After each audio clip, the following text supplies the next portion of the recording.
All right. Good afternoon. Thank you for tuning in to Leadership Matters with the People's Doctors, informing leaders and inspiring solutions. I'm Dr. Loretta Howard, and I am one of the co-hosts along with Dr. Cheryl White and Dr. Andre Howard. And I'm delighted to say that this entire month we have been discussing issues around leading amid uncertain times. And today, joining us as a guest is Dr. Julius Mullen Sr.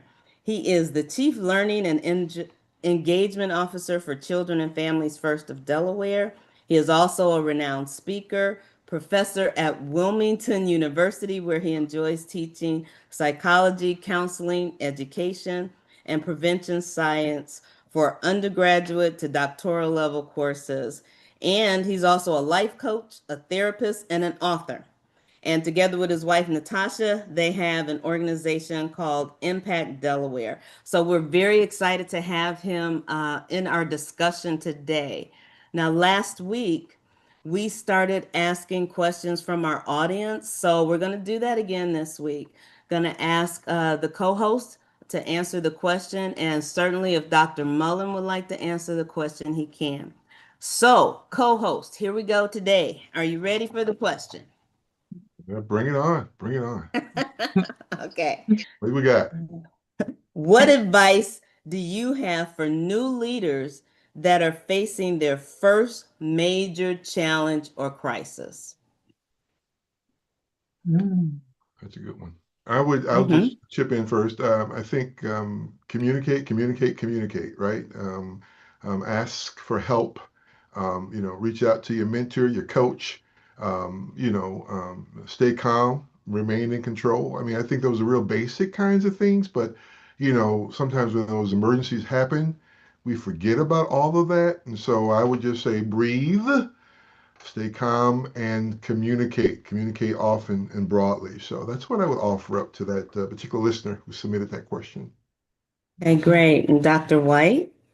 Yeah, I echo Dr. Dre on that and love the staying calm, breathing, getting centered, asking others who might be able to inform you. I think knowing that we have wisdom around us, that's important to utilize, I think is real important.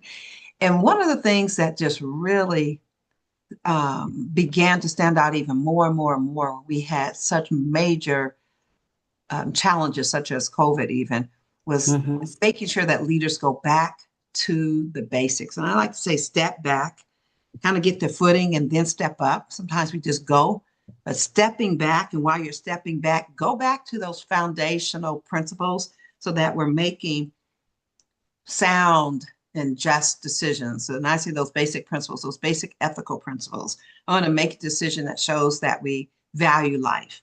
Make a decision that is consistent with the principle of goodness so that we promote good over bad, cause no harm, and prevent harm. Make a decision Mm-hmm. that is consistent with the principle of fairness so that we treat others fairly when attempting to distribute goodness.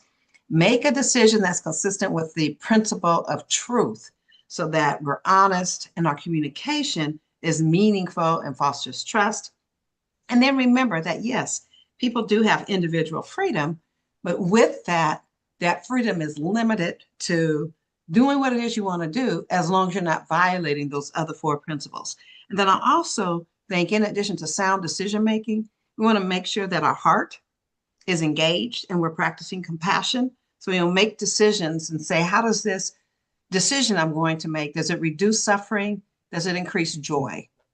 And and so after stepping back, when we get our footing and we're getting ready to step up, I'd say before we step up, integrate all that information and make a decision. And then stepping up, move forward, nimble with those decisions, prepare to walk in integrity, and prepare to speak truth to power with love.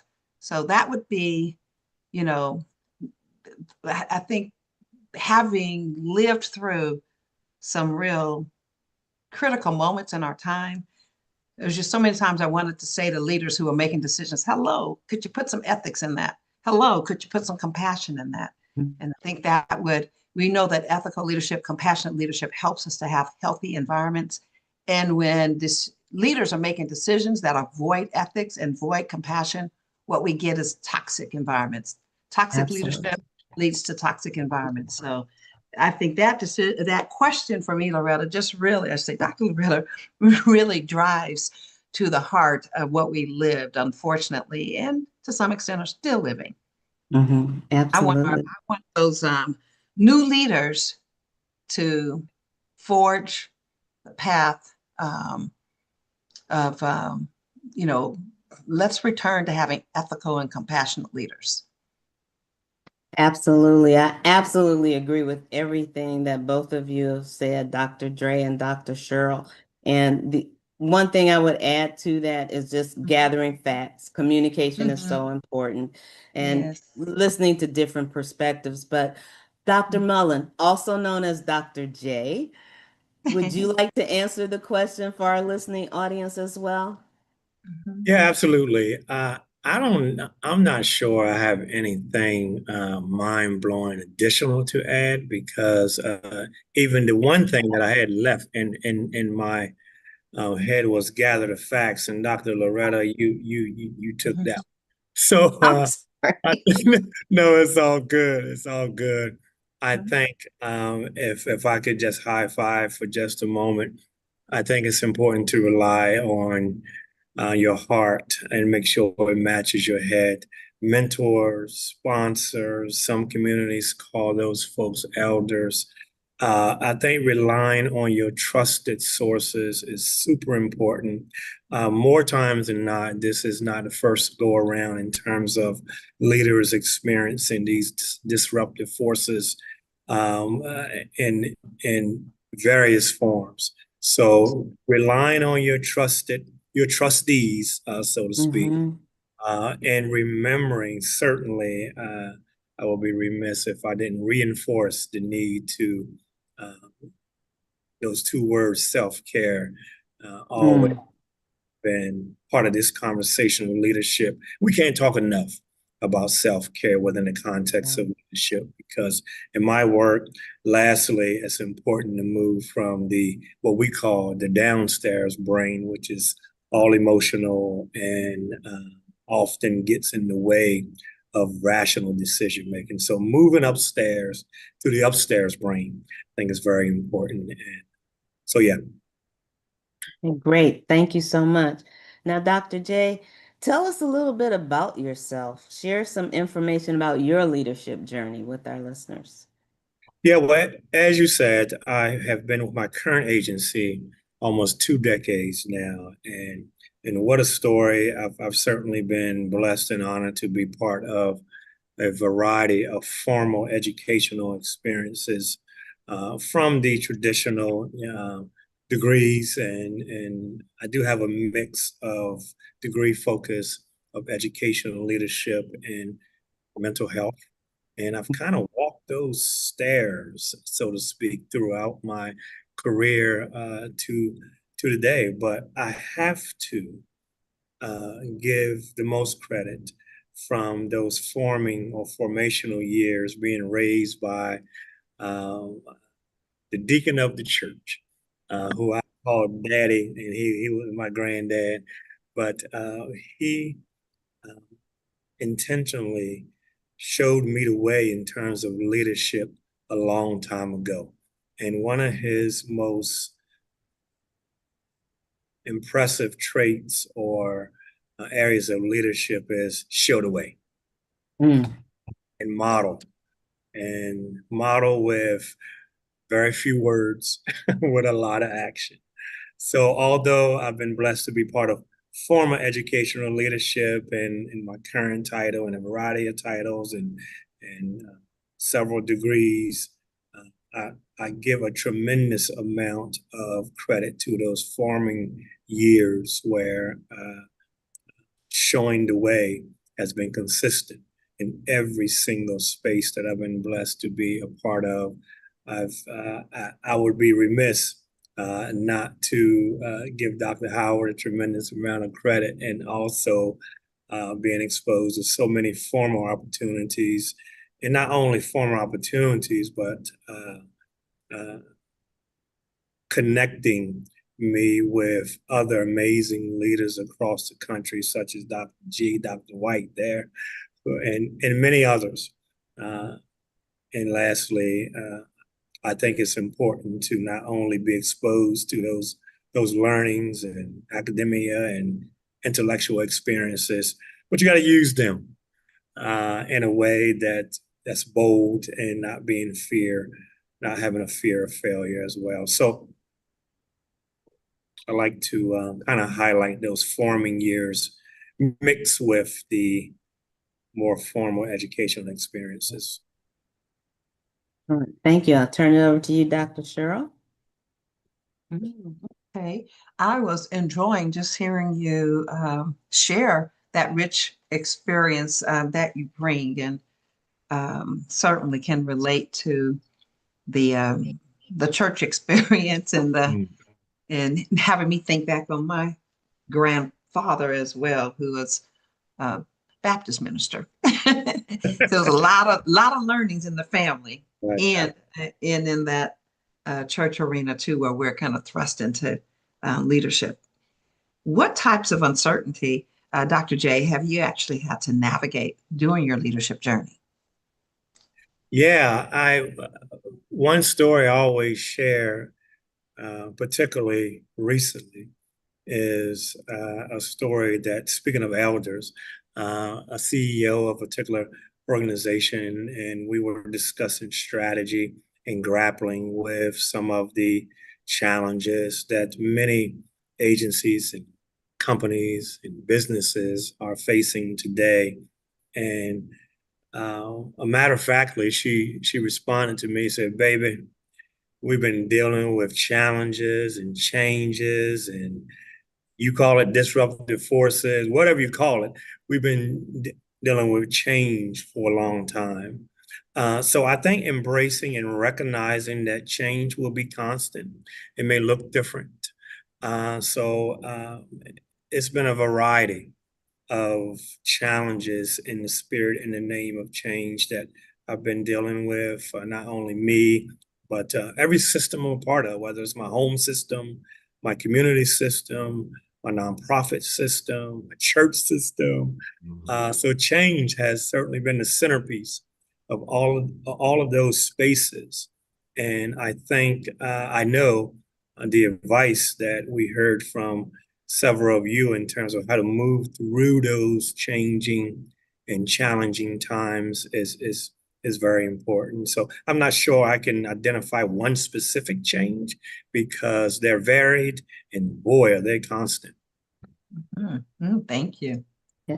Thank you for sharing that. Truly, change is constant. I just wanted to say we are less than a minute from our break, so I kind of want to set the stage for what will happen when we take a break. Um, Dr. Dre and Dr. J, both of you together. Yeah, wow. We'll turn it over to you at that time. But something that you said about the change being constant, we tell people that all the time, but they still don't seem to get it that things are going to change. I don't know what we can do to help people realize that. I listened to Dr. Cheryl, Dr. Dre, things and conversations we had, and it's like, okay, yeah, this is just another form of change, but we still don't like it. And I must admit, I am one of those people. I like my routine. I like things the way they are. You take me out of my comfort zone, and I don't like it. But it's a change. It's a change. The So, actual game is different. Being in the actual game is different than yes, Absolutely. absolutely. It really is. So, with that, we're going to take a short break and then we will return with Dr. Dre and Dr. J. And please stay tuned and we'll be back for more Leadership Matters with the People's Doctors, informing leaders and inspiring solutions.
Okay, we are back for more Leadership Matters. And for those of you who are just joining us, I'm Dr. Loretta Howard.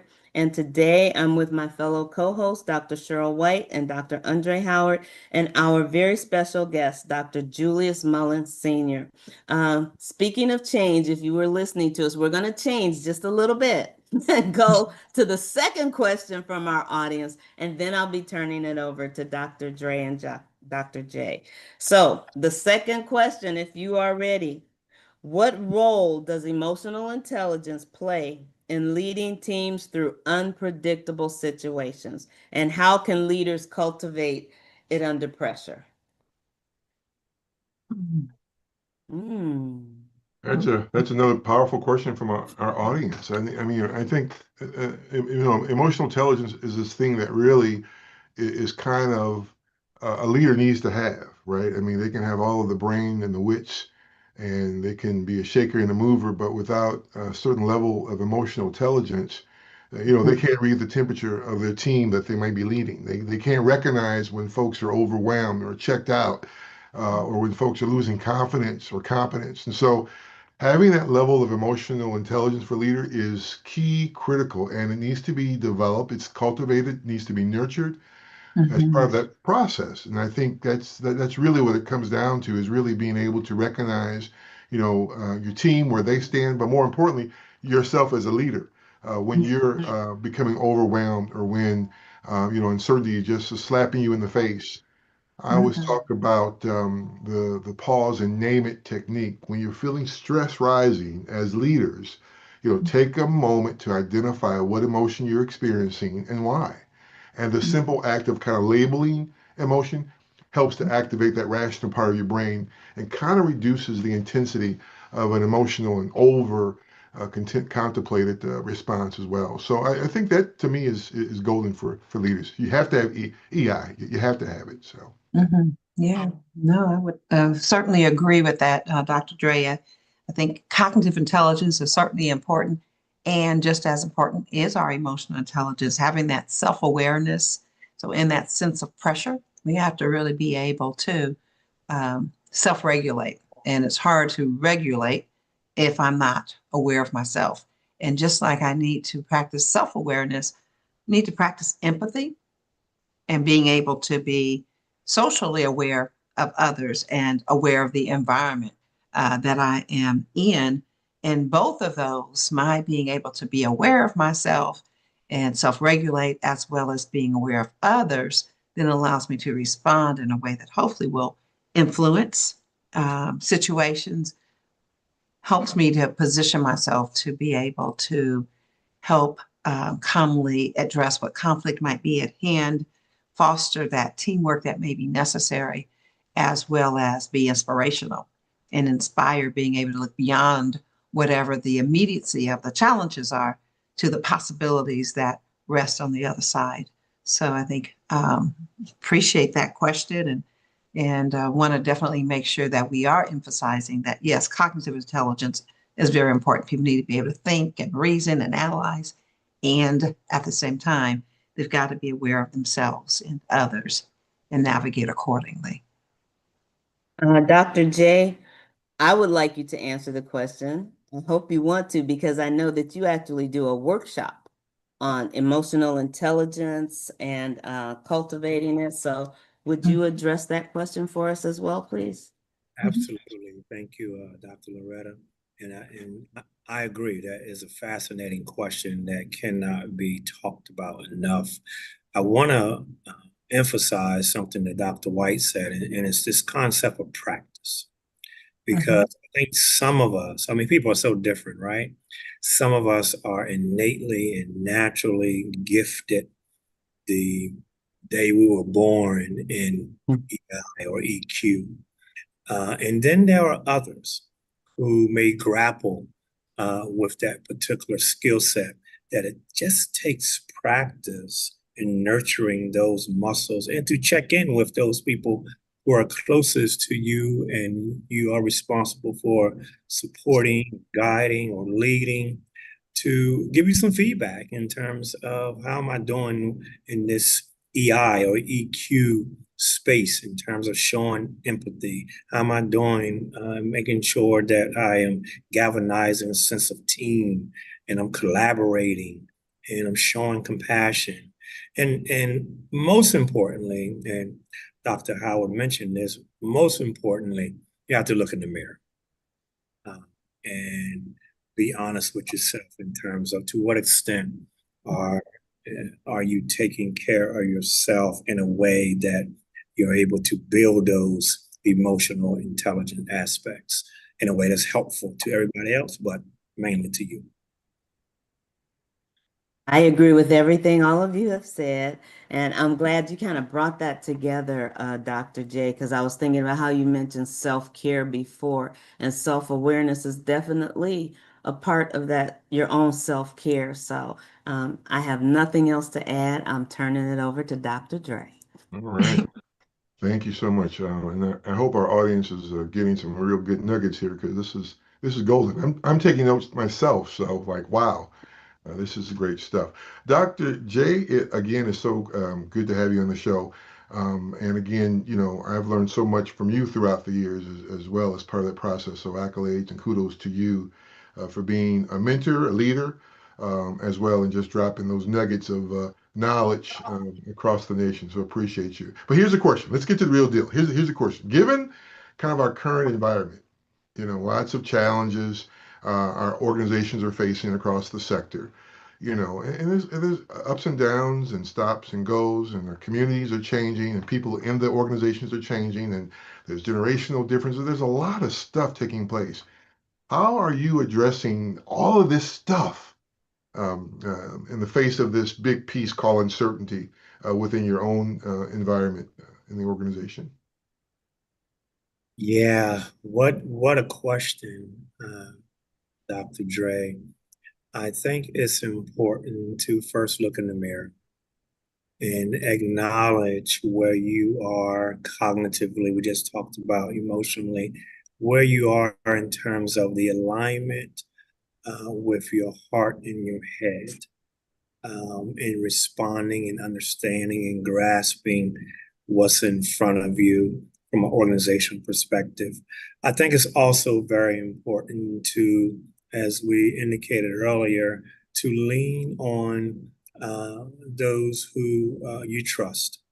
Lean on whether they're teachers or mentors or coaches or elders in some communities. It's so important to not embrace and think you have to do this in isolation.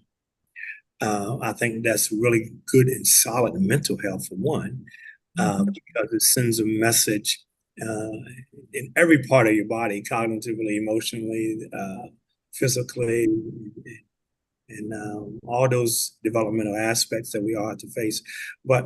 And then I think it's very important to respond to what's factual and lean on reliable resources. Fact check yourself in terms of asking those questions from your mentors, from your supports. What is the real deal? What information is data or perspective that I need to respond to? I think it's also important if you lead an organization. I tend to really enjoy John Cotter's work in terms of change management. It's important to gather the troops, so to speak, and make sure that you're generating some energy, some momentum in your organization. Identify those internal champions while remaining poised, remaining calm, remaining thoughtful. Continue to show compassion. EQ wins every single time through this cognitive, intellectual process. And your team will not only feel that, they will see that, and not only will they see that, this internal contagion will occur as well because the leader of the organization is not responsible for the results. Leaders of organization is responsible for the people of the people who are responsible for the results more times than not. So it's super important that leaders lead through the lens of their team. Great, that's wonderful. Thank you for sharing that. I've never heard that statement before. Leaders are not responsible for the result, but responsible for the people who are responsible. I'm liking that, and that's probably going to be a quote on a T-shirt for me pretty soon. Thank you Okay. so much. I want to So share then, that with some other people. well, see, and then I'm gonna be on the opposite side of that. I think that leaders have to drive it through others, but leaders remain responsible. Yeah. So they Okay. they can delegate it and trust and verify. At the end of that, at the end, I do think leaders are still responsible, but they I have think to be able to let it likely, happen through others. right. I think we're likely saying the same thing. I was just elevating the importance of the team concept and really drive those results through. Yeah. Yes, I agree. You drive those results through. I just don't want anyone listening thinking I ain't responsible. I gave it to you. Like, oh no, yes, you are. No, no. Yeah. At the end of the day, it all comes back to them, no matter what has happened. It Yeah, does. Richard Branson also. You can delegate the task, Uh, but not the responsibility as it relates. You still got to own it with yeah, them. it's still Ownership is responsible. ownership. That's right. Definitely. Yeah. So Well, what now are what the, were you? Oh oh no, no, what were you gonna say, Dr. Loretta? I was no, Dr. Mullen. What were you gonna say about Richard Branson? I just wanted to. Yeah, I was going to highlight Richard Branson's work, the CEO of Virgin Airlines. He talks a lot about and writes a lot about the customers are not number one in his leadership platform. Mm-hmm. It's all about his employees. Uh, Mm-hmm. Mm-hmm. he drives the metrics, the results, the data, the Mm-hmm. customer satisfaction through the people. So I just Mm-hmm. want to add that angle too, not Yeah. the ultimate leader, because the ultimate Mm-hmm. leader is the ultimate leader. You know? Right, right, Yeah. right. No, love that. Yeah. Mm-hmm. I've heard you say that everyone should advocate for what one is passionate about. So, based on that statement, what opportunities, if any, do you see emerging from the current environment? Yeah, I want to ground that particular context a little bit first, and we've certainly heard if you find a job or a position, you'll never work a day in life, and we'll certainly continue this particular conversation and this response. I know we got to go to break, but I want to frame it within that particular uh, context. Okay, well, I do see that we are supposed to take a break right now. We're all just on pins and needles because we want to hear you finish what you're about to say. But we will take that short break. So please stay tuned with us, and we'll be back with more Leadership Matters with the People's Doctors, informing leaders, inspiring solutions, and our very special guest, Dr. Julius Mullen.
All right. Thank you for rejoining us on Leadership Matters. We're going to continue with our Dr. White and Dr. Julius Mullen. And Dr. White, could you just repeat that question for our listeners that you have for Dr. J for us? Yeah, certainly. I think one of the things that the hallmarks of one of the things that I've heard Dr. J say was everyone should advocate for what one is passionate about. And so we were saying, kind of like thinking about that particular statement, what opportunities, and I don't know, you may see some or not, but what do you see emerging in the current environment where that statement might plug in? Yeah, I think this is a great opportunity to emphasize this notion of doing what you believe, integrated in balance with a level of intellect as well. I think there is an opportunity in today's environment to be you and do you Mhm. in a way that you are connecting your passion, you're connecting your internal values and your individual and family and community mission as it relates to your work. And I know every human being uh, is not blessed to be in a position where you're able to operationalize your passion and your values and your beliefs in a way that's consistent. But I know that we should continue to pursue what we believe uh, in a thoughtful way, even during the storms and the highs and the lows and the stops and the goes, so to speak. I think we sleep better as humans knowing that we are able to lay down at night and know that we didn't lose ourselves, know that we connected psychologically, intimately with who we are in a way to impact change. Now, that's a bit philosophical, but I think it's important to start there.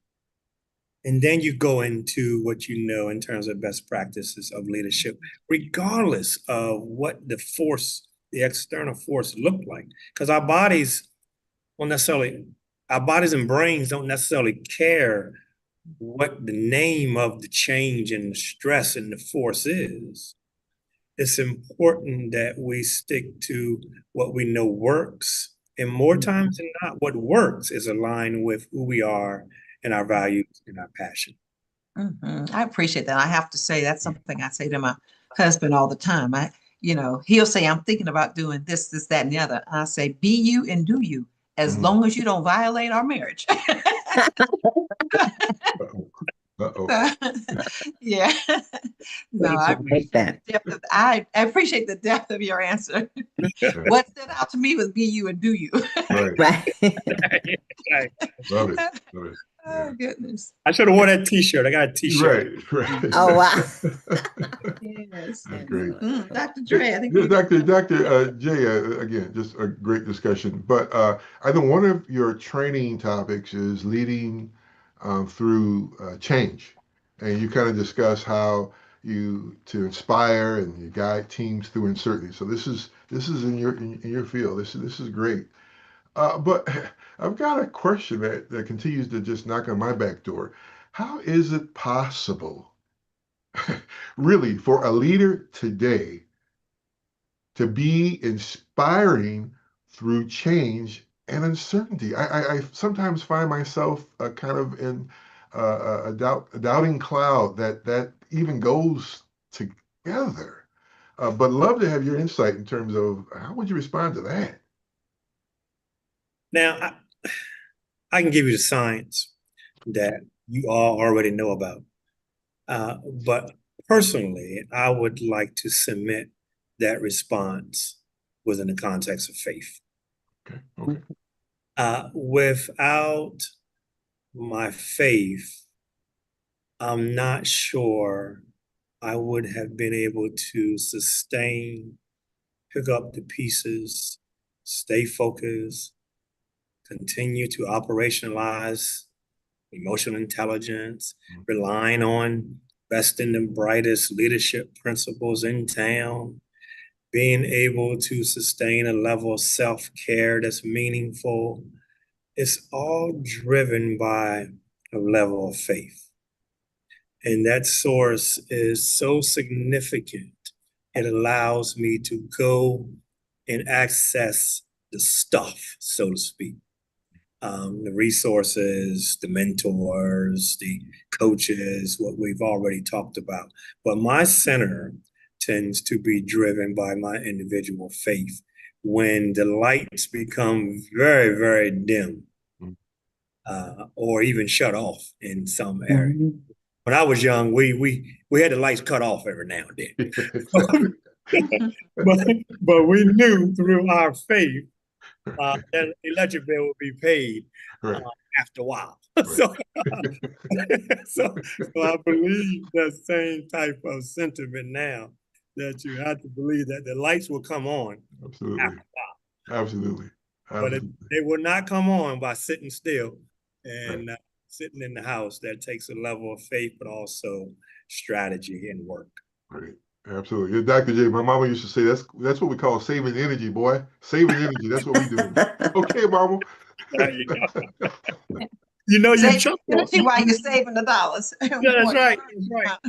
But what a powerful Okay. message from your mama. Mhm. Right. Because Exactly. it's all about the frame and the Right. reframe. Mhm. Absolutely.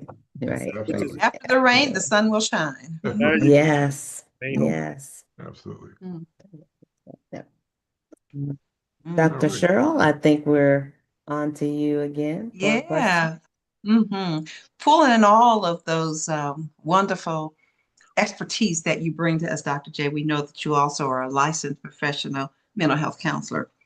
So we'd love to ask you maybe what advice would you offer to leaders and staff who might be feeling anxious or maybe a little unsettled by current events? How might they best support their own mental health during these uncertain times?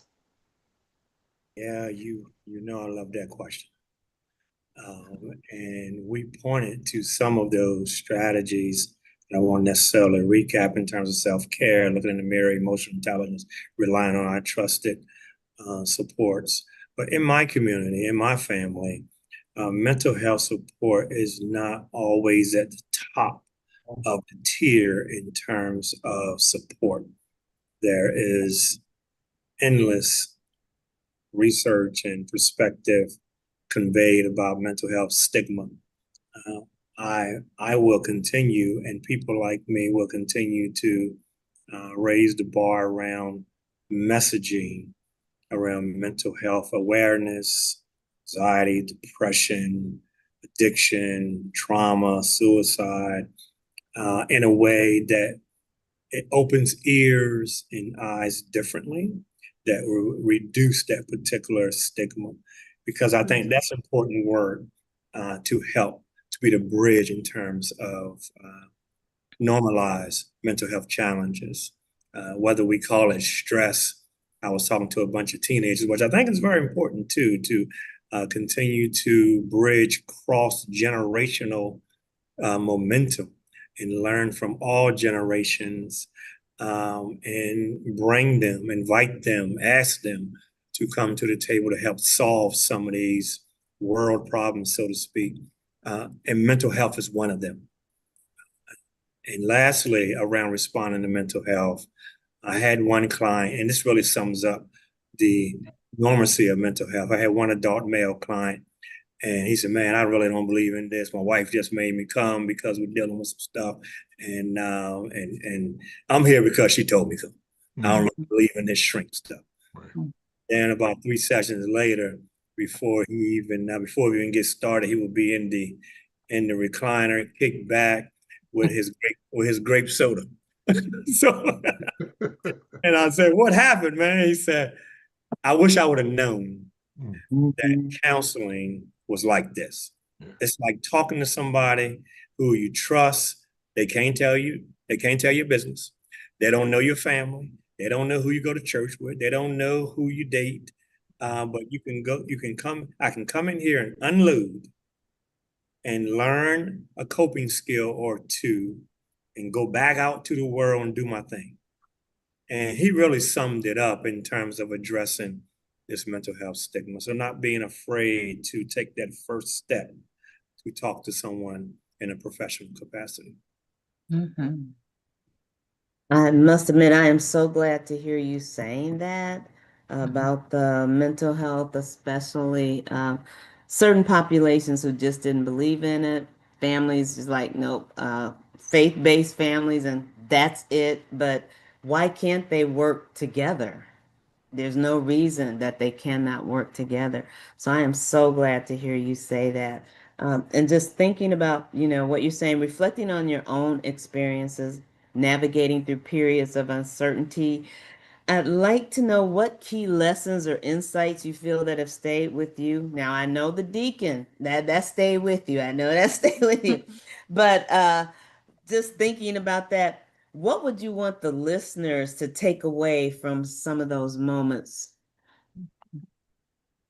I think learning from your varied experiences, certainly acknowledging the highs and celebrate them accordingly. I think also always be a sponge toward learning in a variety of ways, whatever those sources are for you. I think leaders lead and leaders breed.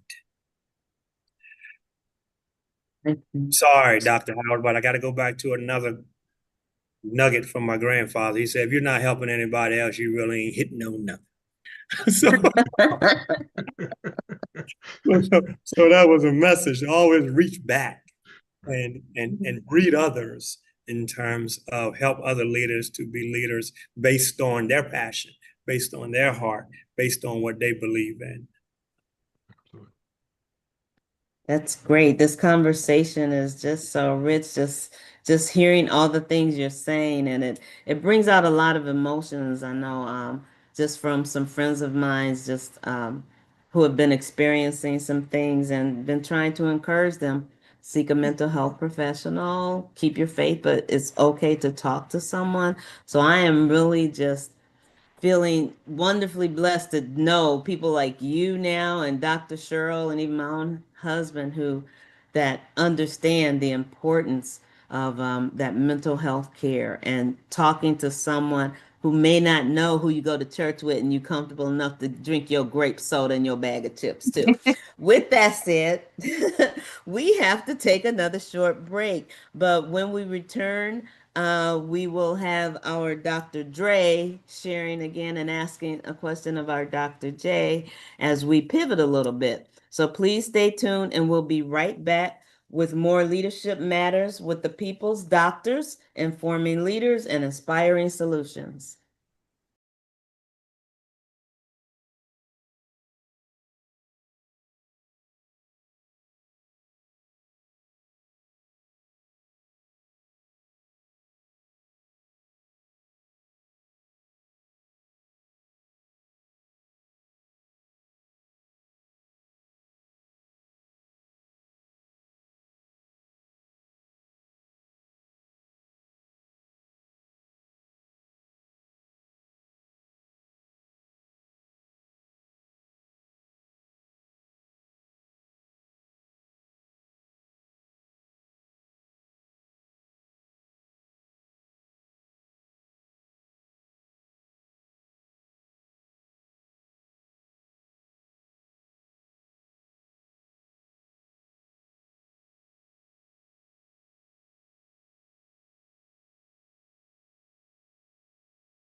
All right. Thank you for rejoining us for Leadership Matters. And I am going to turn it over to my fellow co-host, Dr. Dre, as you lead us out. Dr. Loretta, thank you so much, Dr. White. Appreciate you. Dr. J, you know I appreciate you, sir. Um, we're asking all of our guests this particular question. You kind of hands down a little bit, but as you think about what do you hope for from a Dr. J's perspective, from a Dr. J's lens, a scope, what do you hope for? From a leadership perspective, from just this discussion, what does that look like? How would you respond to that? Do you have any hope, Dr. J? I do. I remain hopeful, as indicated through my source of faith. I also remain encouraged that our futures of yesterday continue to contribute and lean back into the current leaders. I remain inspired by our existing leaders, that they remain consistent in many of these recommendations and gems that they find helpful, or other thoughts and perspectives and tools that they find helpful on a consistent basis. We just had a conversation about mental health and EQ. I think they should be the centerpiece and the ground and the foundational platform for leadership, because people have to be able to lie down at night and go home and still score an A, just like they score an A from 8 to 4, still score an A from that second shift, so to speak, with families and husbands and wives and partners and grandkids and kids and communities and whatever that second shift looks like, and also that third shift, because sleep and rest is underrated, is so powerful. So I hope that there is this continuous integration of balance. And I know we throw around that construct a lot, but balance should be something that we pursue. Whatever that means to leaders of today, we should pursue that.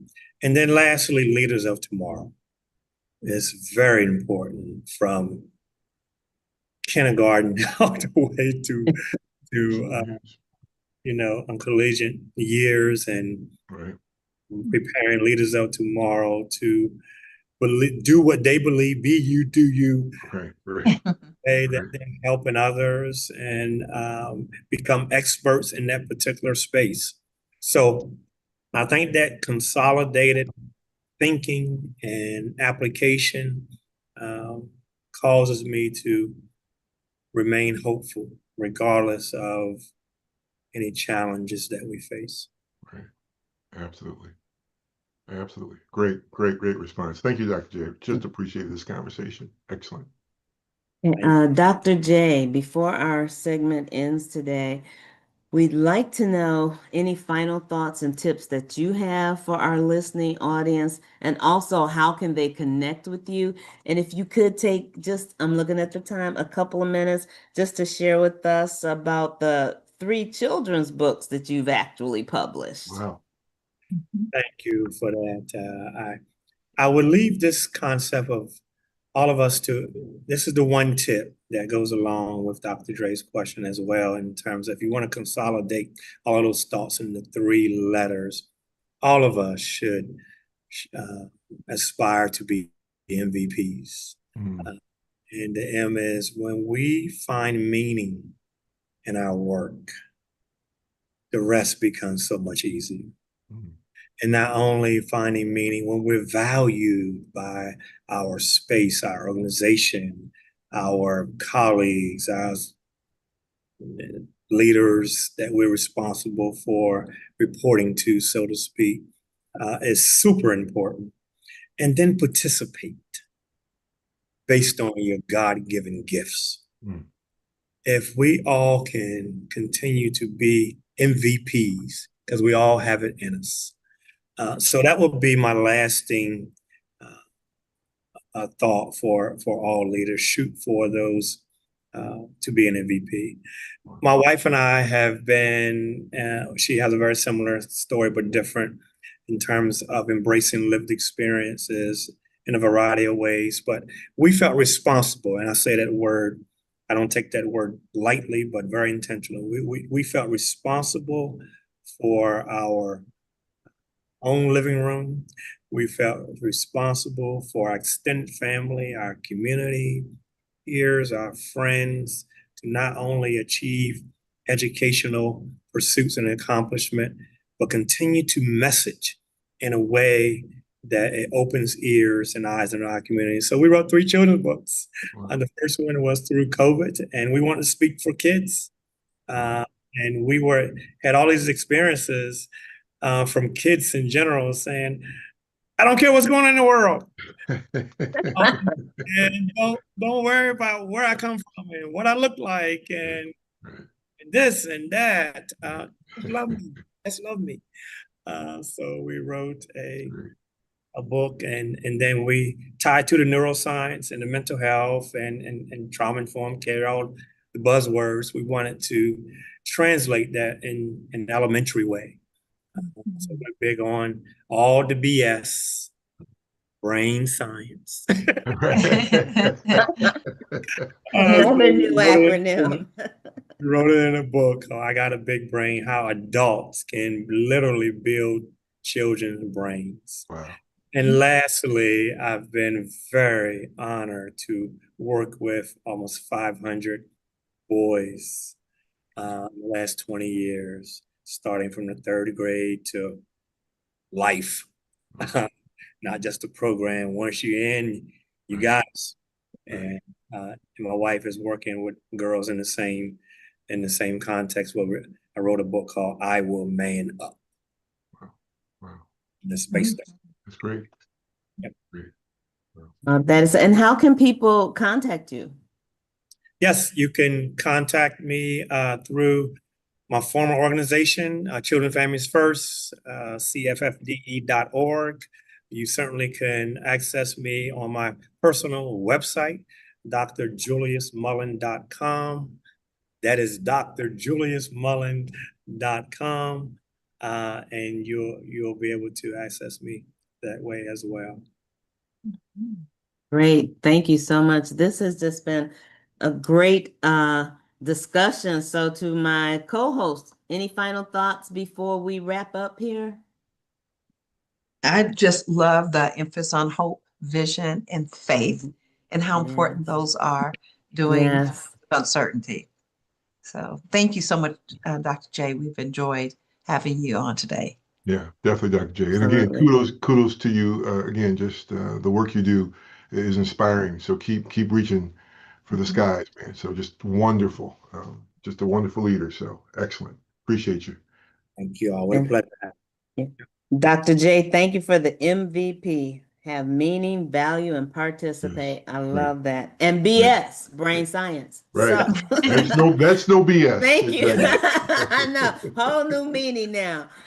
Thank you so much, Dr. Mullen, for joining us today. It has really been a pleasure. The time just seems to go so fast. And thank you to our listening audience for tuning in. We invite you to send topics that you are interested in learning more about to Leadership Matters questions at innovations.org. Again, that's Leadership Matters questions at innovations.org. So please join us every Wednesday at 2 p.m. Pacific time, or download our podcast at your convenience on demand.